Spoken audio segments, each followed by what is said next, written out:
The defensive mentality that he had to have been fostered here when he was an Aztec. I was thinking of Coach so much in the way that he defended the greatest player on the planet, and who better to get on right now than our friend Steve Fisher. Coach, thanks so much for coming aboard. I really appreciate it, Coach. Hi, Dan. Happy to be with you. Coach, you had to be so proud, not so much the way Kawhi Leonard played in Game 3 offensively, but he's locking down the best defensive player, the best offensive player in the NBA for 7 turnovers. And, boy, as a coach, you had to be so proud to see that. We were elated like every Aztec fan on the planet. I watched, and I just was somewhat taken aback when they were so critical of him after the first 2 games. He burst on the scene a year ago, as we both know, when they played Miami in the finals and did a really good job on LeBron then. And he came out in that 3rd game and was absolutely incredible at both ends. You could tell that Popovich and the staff had told him, offensively, you need to be more aggressive. And I think when he made that first shot, I think every part of his game got better. And he's a good defender. In the first 2 games, he got in foul trouble. That set him back a little bit on both sides of the ball. But he made us all proud for sure. Coach, when you had him, did you, again, athleticism, when a guy plays for you, he already has that. Is it some guys that you do have to remind them, hey, look, this is not just about athleticism. You also have to be aggressive. I mean, has that been his nature where people have had to tell him that? I don't think so, Dan. Kawhi's pretty aggressive. But, you get in foul trouble. It's just human nature that you say, okay, I can't pick up my 3rd foul in the first quarter in the NBA, and you become a little tentative, and that impacts what you do. But as a rule, no, Kawhi is not. Kawhi is a forceful, come-at-you type of a player at both ends of the floor. So I don't think that has been an issue with him ever. His quietness may make you think that, but it's not that way. Steve Fisher, head coach of the Aztecs here on San Diego Sports Leader, the Mighty 1090. Coach, being around you, and then you get a coach, and I've always said this to people. I had a Hall of Fame uncle in Andy Robustelli, so I went to him. I had people around me help me get to the professional ranks. And when you have a guy like you, Popovich, Tim Duncan, Manu Ginobili, when you have a guy like Tony Parker, boy, that's just got to be – you just got to absorb that kind of stuff. And how much has he grown since you had him? Kawhi was very fortunate to land with the club that he did. He went with an organization that prides itself on professionalism. They've got great stability. Coach Popovich has been there in the NBA longer than any coach that's there as we speak. You've got Tim Duncan, that I believe somebody said Kawhi was in the 2nd grade when Duncan won his first championship. So you have leadership that knows how to play the right way, how to win, and they're not afraid to make sure everybody else falls into line. So he landed in a perfect spot, and he's fit like a glove for what they wanted. They did their homework on him. They knew what he could provide, but I think Kawhi has been better than they even thought he would be. Coach, I've always heard this about Popovich. Anybody can play in San Antonio, but not everybody can play for Popovich. I mean, it was kind of a complex comment, and I wonder, when I thought about it, I'm like, hey, they'll look at anybody, but not anybody can play. That kind of fits you maybe a little bit, no? I think what we all do, we recruit. First of all, you have to recruit athletes. They have to have some form of athleticism to play, and yet you don't base who you recruit entirely on athleticism.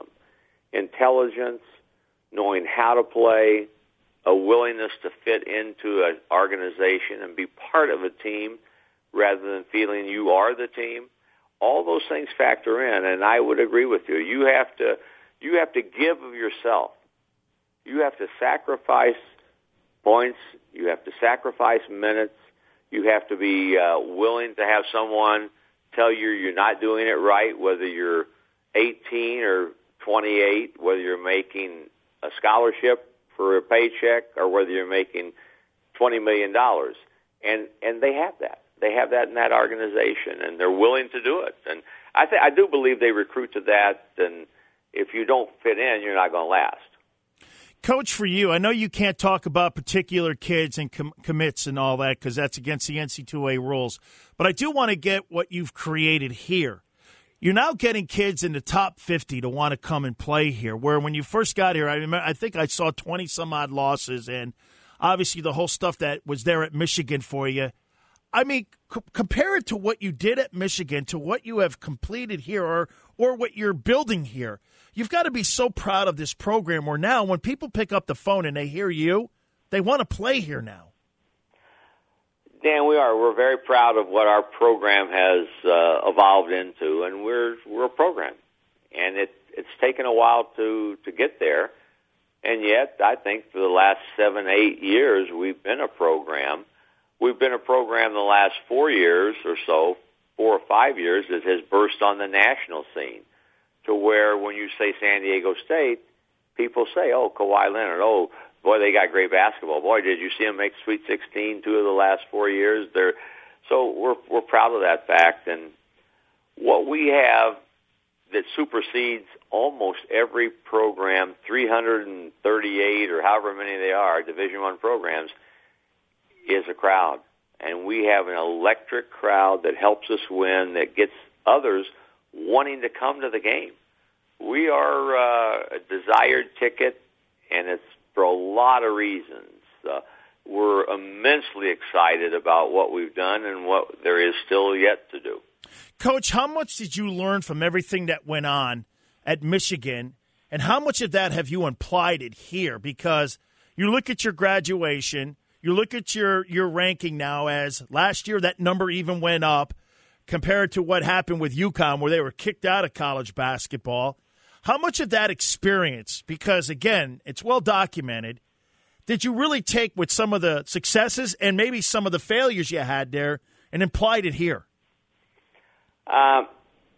Every year, everywhere you are, you grow and you learn, whether you're a player, whether you're a coach. That's called life. And I had a great experience at Michigan. It didn't end the way I wanted it to end. I got fired, and I didn't think that would ever happen, but it happened. I had great young guys at Michigan, but things happened, and I still have relationships with those players who now are grown men, who are fathers. Juwan Howard, I got a bit of mixed emotions, although I'm pulling for San Antonio. Juwan Howard is behind the bench coaching now. I see it. After an illustrious career in the NBA. He's with the Miami Heat. So you learn from everything, and we're taking the bits and pieces of what we did there, applying it here, and trying to grow our program. Coach, is that still one of your crowning achievements, coaching the Fab Five? I love the Fab Five.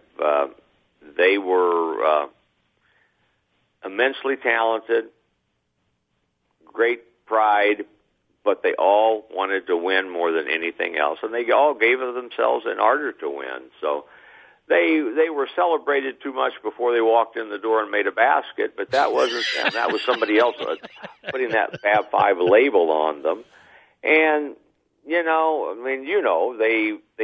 wore black socks. They had longer shorts than most, and some people wanted to talk about that. They weren't afraid to express themselves, and they were good for college basketball. And I'll tell you something, Coach. A guy like you, that's a guy you want to play for, because you're not only growing those men, those boys into men, because you're allowing the individuality to come out as long as it's in a team concept. And that's what makes those locker rooms that I saw this year with the Aztec team. It looks like you have a chapter for every year of your coaching career. Every chapter's different because every locker room's different. That's well put, Dan, and I 100% agree with you. Even when the faces are the same in the locker room, it's a different team.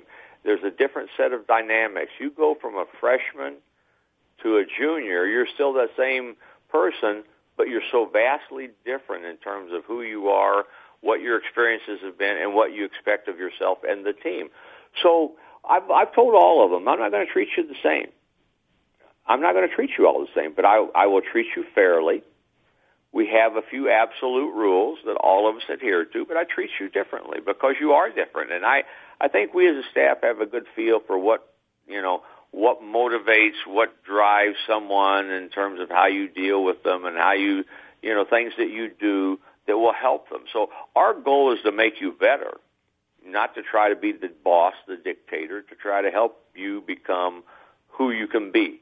And we tell the parents that, and we've done a pretty good job of kind of sticking with our game plan. Coach, you're awesome. I could talk for hours with you. I mean, you had the same mentality as Jimmy Johnson when I was at UM. He looked at all of us and said, I ain't going to treat you all the same. I love you. Don't get that mistaken. I love you, but you're not going to be treated the same. But we all ran through walls for the guy because the most important thing was, Coach, he was honest with us. That's critical.